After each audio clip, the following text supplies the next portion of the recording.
So I guess for this section we're gonna do who do you rate the most? So this is your top 5 DJs. They're not in order. And not in any order. So would you say Daniel Kandi or Mark Farina? Oh, that's a big call. Straight off the bat. Dude. I mean, it's hard because Mark Farina played a massive influence in how and where and what I started DJing with, learning. You've got his Mushroom Jazz, don't you? So I've got his Mushroom Jazz collection on vinyl 1 to 8, and all of them are signed apart from Volume 6, because Volume 6 is one of 1,000 copies, and I could only get a copy like it would have been over the last couple of years, so I never got a brand new copy of it. But his sets are just like, he's not much of a producer, to be honest. I hope he's not watching. He's not much of a producer, but his sets are just amazing. And I mean, I grew up playing stuff, but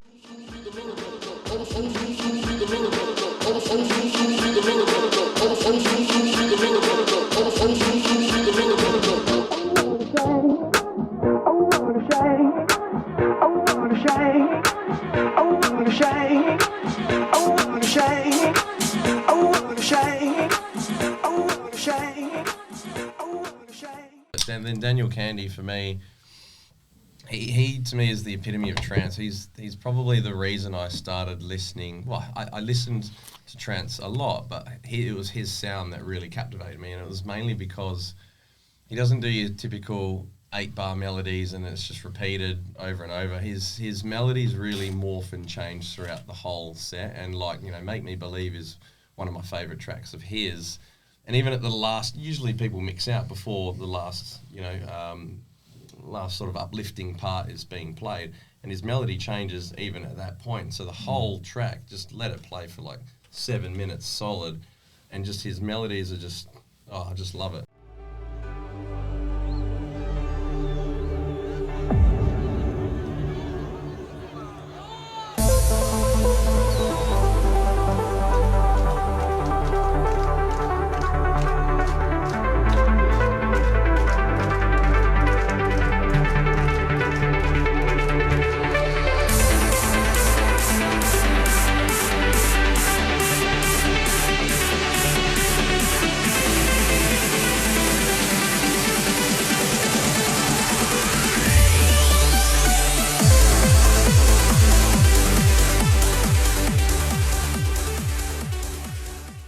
Have we got an answer? I haven't got an answer.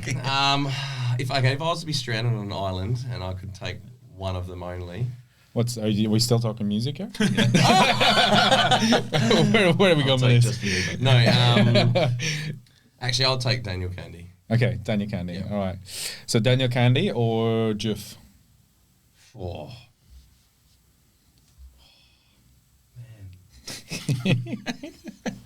He didn't know this was coming. No, did he? No. It's hard because Juf's got such a massive range compared to Kandi, and depending on what you feel, you can. Listen, I'm just going to caveat this whole chat that this is best DJ, not producer. Oh, okay. Best DJ. Oh. That's an easy one then. Okay, Yeah, well, that's definitely Juf then. Yeah. Or you could say it's have you felt the best at? Well, definitely Daniel Kandi. There we go. Oh, really? Yeah. Wow. His wow. Lumi sets, his old, before he never came back to Lumi, I'm glad he's coming back this year. Yeah. I used to listen to his Lumi sets. I was front and center, man. I just loved it. He's just proper euphoric. Yeah. Cool.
So Daniel Kandi or Ferry Corsten? See, look, that's another tough one because Ferry played a wicked closing set. I think it was 2018 at Lumi, and 2019 at Lumi.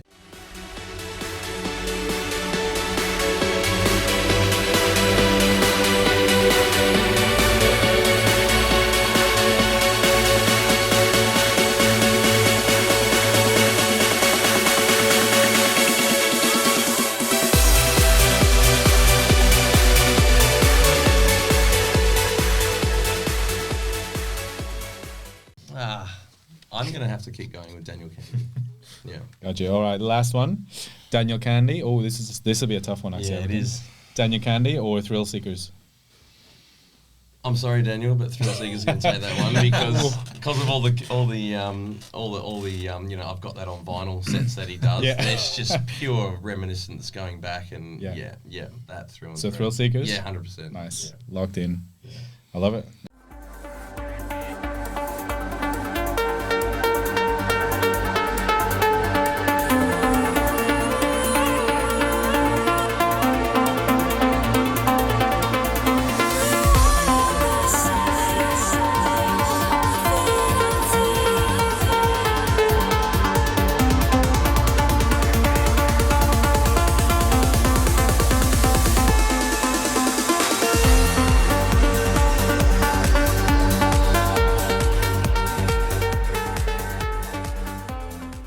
But I guess over them podcasts, because people were at home, they had nothing else to do other than watch us.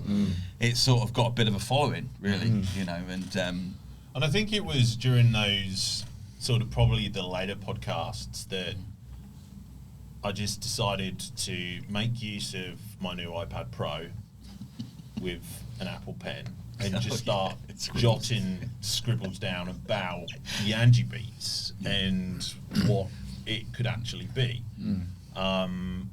And obviously the crazy scribblings of a sleep-deprived madman.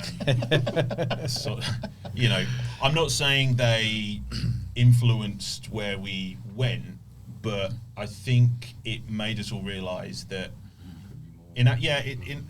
eventually we're going to come out of this sort of period of not having events. And if there's one thing COVID did, was it reset the events industry globally.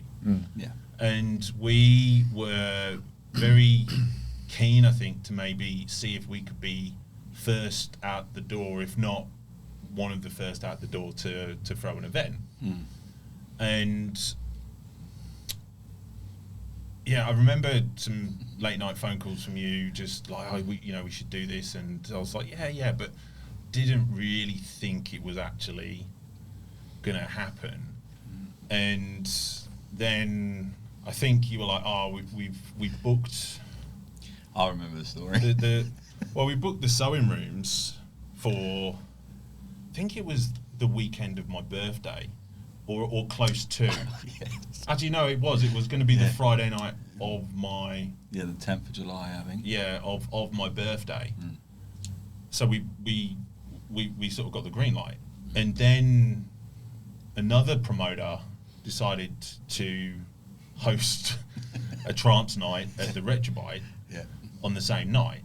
So us being the kind people we were, we decided to move our event to the week after. But just before we get onto that, I sort of have to go back to how I met Chris, and that was The Duff? Owls. So Stonehenge. the Stonehenge Yeah. Duff, Yeah. where Craig was going, and I said, okay, I'll go, and I'll go meet him there. And I'd not met Chris before this point, and I remember in the build up to that, we were looking at the flyer for the Stonehenge gig, and Craig had got himself onto the lineup, and then I saw Chris Hines and DJ Graham Miller, and I was like, don't know this guy at all. But I guess, long story short, it was that Duff that first introduced me to Graham and first introduced me to Chris, and got chatting. And I don't know what happened in terms of how it kind of eventuated, but when Craig and I came back and we were talking about who we should have on our first lineup, Graham and Chris were names that kind of got dropped, and that's how we came up with our first lineup for First lineup, debut of the Roo. Yeah. Which obviously was at the Sewing Rooms, now defunct. Yeah. And I remember, like, Paul going to me, "Oh, well, you know, are you okay to open the night?" And I was like, "I've not DJ'd in front of anyone for a very, very long time, let alone like a crowd of people."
Our first event, you couldn't let go of the streaming, could you, Paul? No.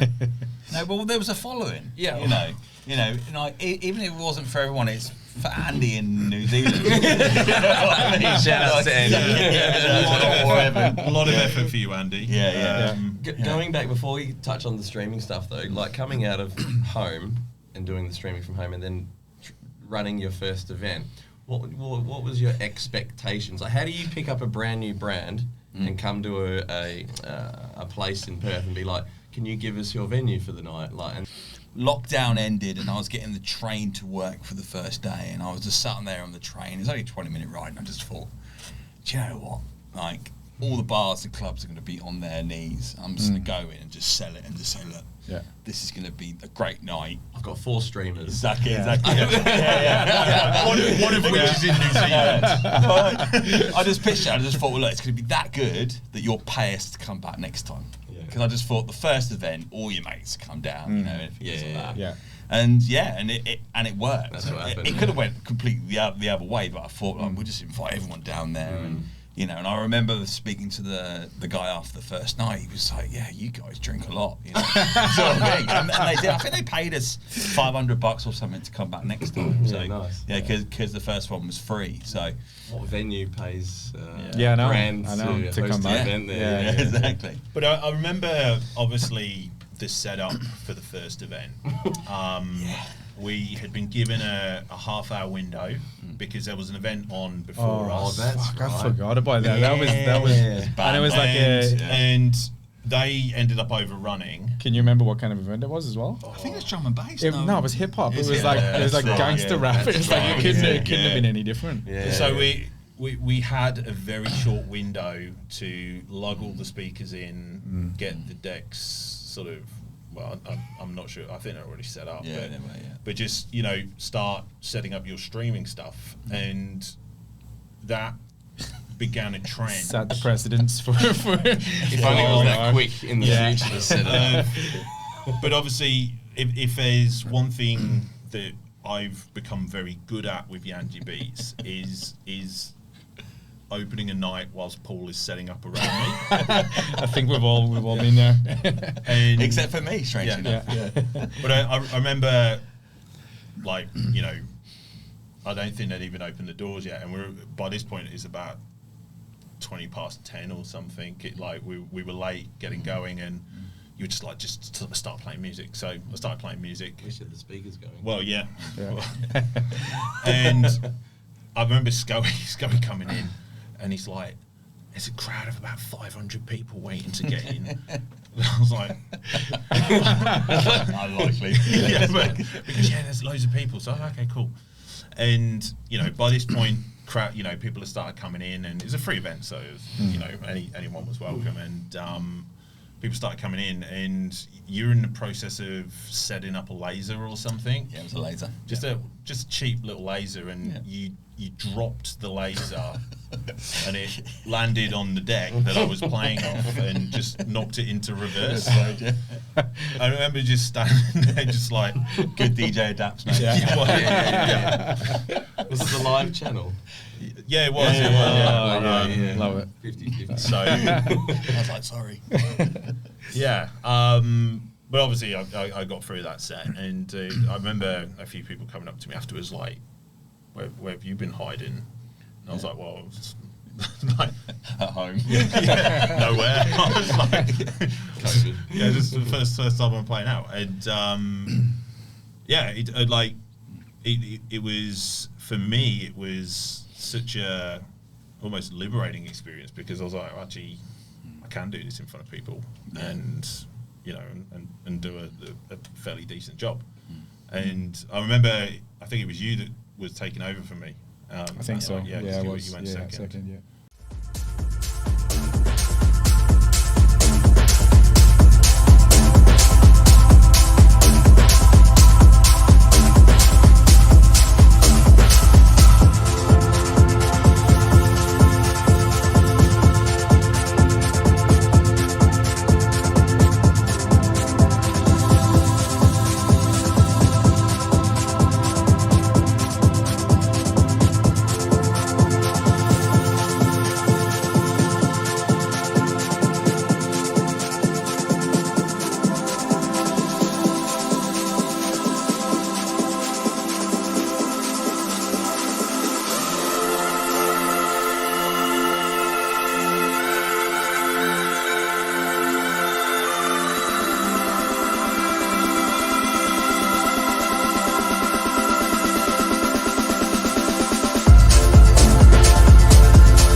Overall, that first night, I went Solid. so it was great night. so much better than I think any of us were really expecting. Yeah.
It came as a bit of a shock sort of into the night when the venue manager around the sort of 2 a.m. mark came to me and was like, are you one of the people running the event? So I was like, yeah. And they're like, oh, we're going to close in like an hour or something. And I was like, but it's still busy. You don't want to make money. Yeah. But I think they just got so used to kind of not being busy. running events. Yeah.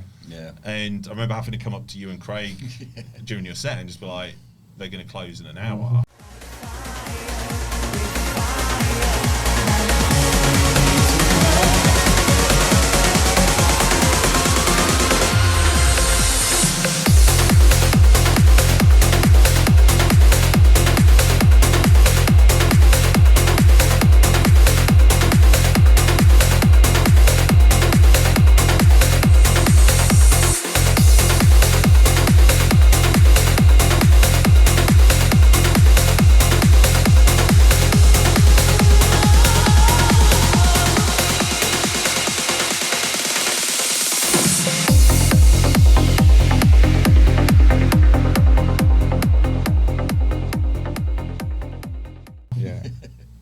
think you're only sort of like, were you playing for 2 hours that night? Or? We were meant to do an hour and a half, yeah. Yeah, I think- and then Sam Decker was closing. And I think I remember saying to you, like, you might just want to do like another half hour to at least give Sam a bit of a half hour to play as well.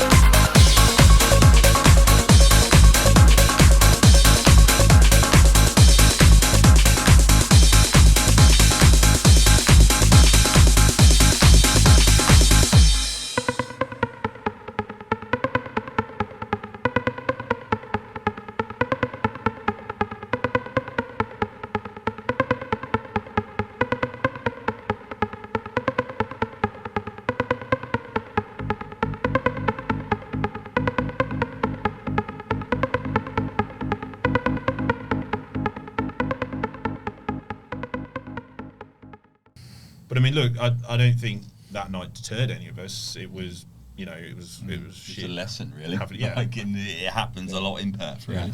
So, but yeah, look, it certainly was the event that sort of gave Yangebeats as a brand a bit more exposure to people around Perth, and